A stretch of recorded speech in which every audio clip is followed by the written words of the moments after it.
बताना होगा। बिरजू वापस आता है, लेकिन तब तक सुरेश लकड़ी काट कर चला गया था। बिरजू घर वापस आता है। घर आने के बाद उसकी पत्नी आ गए फिर से हाथ हिलाते हुए। अरे आज तो अच्छी लकड़ी ही नहीं मिली। सुरेश ने कहा कि आगे अच्छी लकड़ियां मिलेंगी, परंतु वहां गया तो एक भी ढंग का पेड़ नहीं मिला काटने के लिए।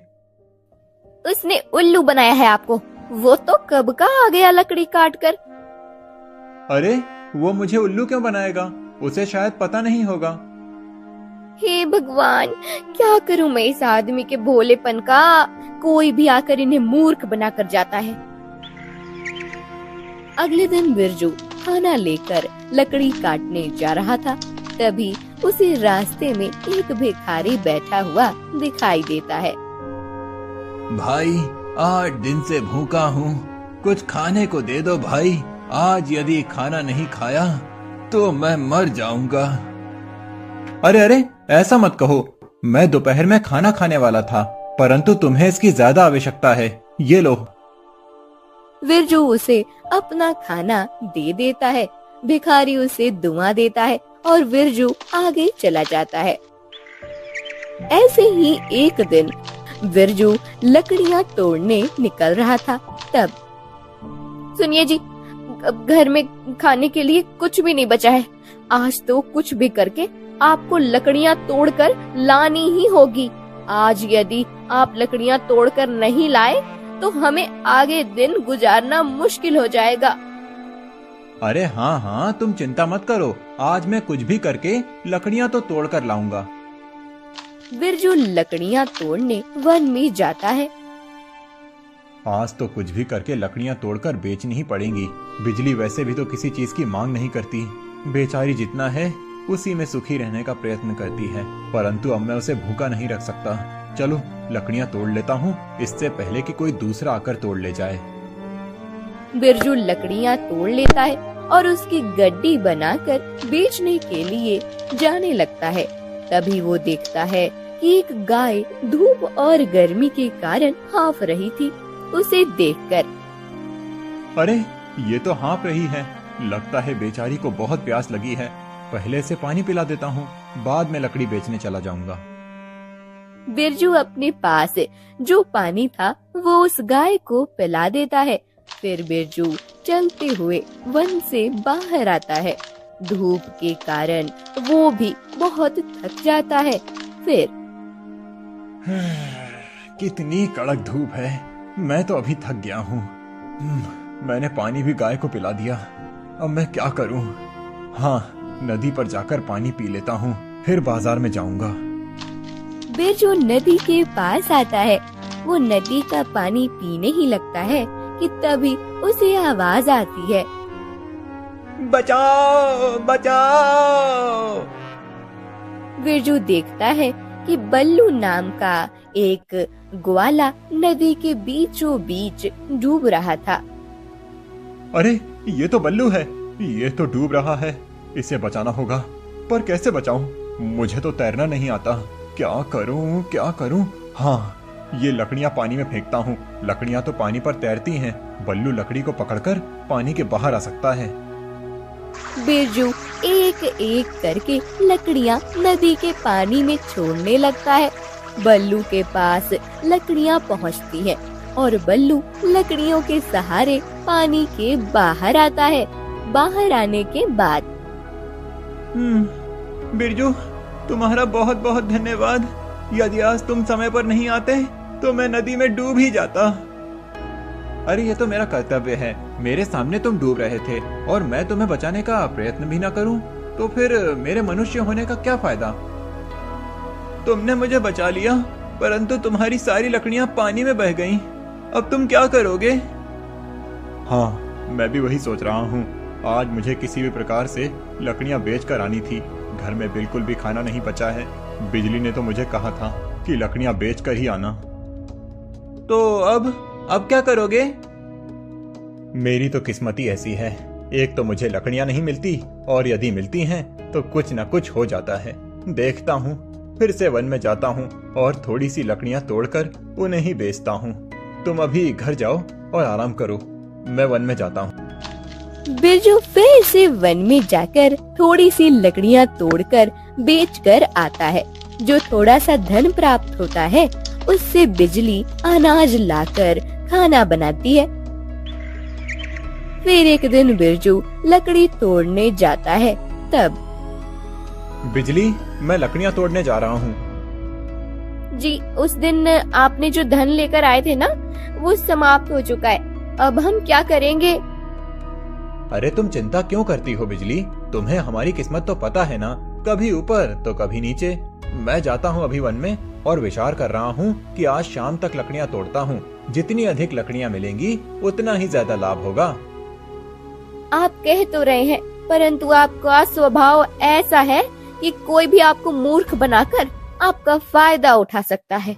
इसलिए मुझे चिंता होती है। उस दिन ही उस सुरेश ने आपको मूर्ख बनाया था।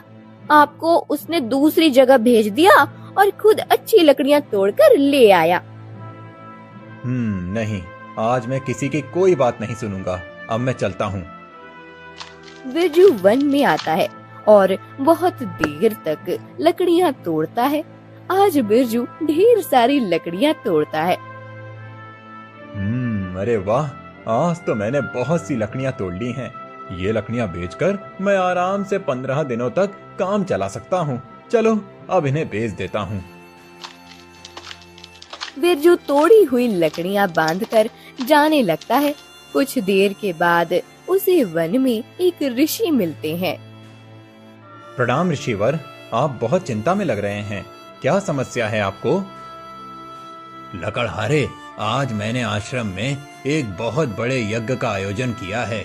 बहुत सारे ऋषि आने वाले हैं। उन सबके भोजन का प्रबंध करना है, परंतु मेरी कुटिया में चूल्हा जलाने के लिए पर्याप्त लकड़ी नहीं है।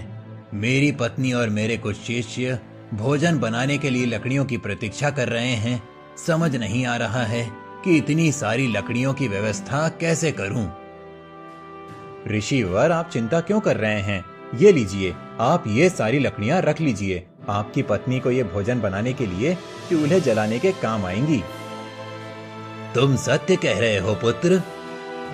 हाँ ऋषिवर, मैं स्वयं ये सारी लकड़ियाँ आपके आश्रम ले आता हूँ। बिरजू सारी लकड़ियाँ ऋषिवर के आश्रम में पहुँचा देता है। पुत्र, मेरे पास तुम्हें देने के लिए धन नहीं है। नहीं नहीं, ये आप क्या कह रहे हैं ऋषिवर? मैं आपसे धन कैसे ले सकता हूँ? आपकी सेवा करना तो मेरा सौभाग्य है। मैं किसी प्रकार से आपके काम आया, यही मेरे लिए बहुत है। परंतु पुत्र, लकड़हारा यदि लकड़ी नहीं बेचेगा तो उसे धन की प्राप्ति कैसे होगी? वो तो किस्मत की बात है ऋषिवर, और आज तक कभी मेरी किस्मत ने मेरा साथ नहीं दिया है। मैं उस दिन की प्रतीक्षा कर रहा हूँ जिस दिन मेरी किस्मत मुझ पर कृपा करे और मैं अधिक धन कमा सकूं। वो दिन शीघ्र ही आएगा पुत्र, मेरा आशीर्वाद है तुम्हें। बिरजू ऋषि से आशीर्वाद लेकर अपने घर लौटने लगता है। तभी उसे दो लोगों की बातें सुनाई देती हैं। सुनो, कल पूर्णिमा की रात है। महाराज हर पूर्णिमा को शिकार करने के लिए वन में आते हैं। हमें इसी समय का लाभ उठाना है। जब महाराज शिकार करने के लिए इस वन में आए, तब हमें इस वन में आग लगानी है। महाराज इस आग में जलकर भस्म हो जाएंगे और मेरा सपना पूरा हो जाएगा। परंतु ये करना उचित है। उचित अनुचित मैं नहीं जानता, मेरे सामने यही एक मार्ग बचा है। कल रात को हम महाराज के आने से पहले यहाँ आकर छुप जाएंगे। अब चलो, इससे पहले कि कोई हमें देख ले। दोनों चले जाते हैं। बिरजू पेड़ के पीछे छुपकर उनकी बातें सुन लेता है और अरे ये क्या? ये तो बहुत भयंकर षड्यंत्र है। मुझे किसी भी प्रकार से ये बात महाराज तक पहुंचानी होगी। बिरजू महाराज के पास आता है और महाराज को जो भी कुछ उसने सुना था वो सब बता देता है। फिर बिरजू, तुम जो कह रहे हो उस पर हम विश्वास कैसे करें? तुमने उन दो व्यक्तियों के चेहरे नहीं देखे? नहीं महाराज, उन दोनों ने कपड़े से अपने चेहरे ढके हुए थे, इसीलिए मैं उनके चेहरे नहीं देख पाया। परंतु महाराज, मैं सत्य कह रहा हूँ, आप यदि इस बार वन में शिकार करने के लिए जाएंगे तो आपके प्राणों पर संकट आ सकता है। मैं नहीं मानता कि कोई मेरे प्राणों को इस प्रकार से छीनने का प्रयास कर सकता है, परंतु फिर भी यदि तुम कह रहे हो तो मैं सतर्क रहूंगा। महाराज, कदाचित आप मेरी बात पर अभी भी विश्वास नहीं कर रहे हैं, परंतु मैं सत्य कह रहा हूँ। बस मुझे समझ नहीं आ रहा कि मैं आपको प्रमाण कैसे दूं। महाराज, आप हम सबके पालन करता हैं, हमारे पिता के स्थान पर हैं। मुझे पता होते हुए भी आपके प्राणों को मैं ऐसे संकट में नहीं डाल सकता। आपको यदि सत्यता जाननी है तो आपके स्थान पर मुझे वन में जाने दीजिए। तुम मेरे स्थान पर वन में जाने की इच्छा रखते हो? तुम्हें अपने प्राणों के लिए भय नहीं लगता? महाराज, आपके लिए प्राणों का त्याग तो मेरा सौभाग्य होगा।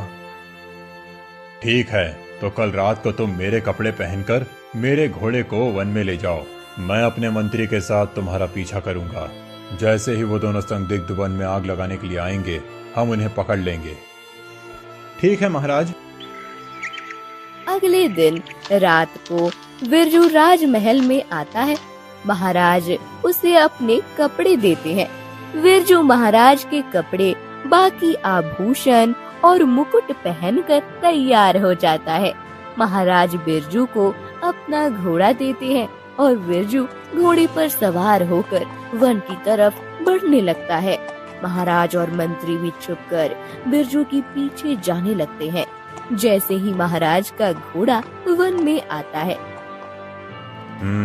आ गया शिकारी खुद शिकार बनने के लिए।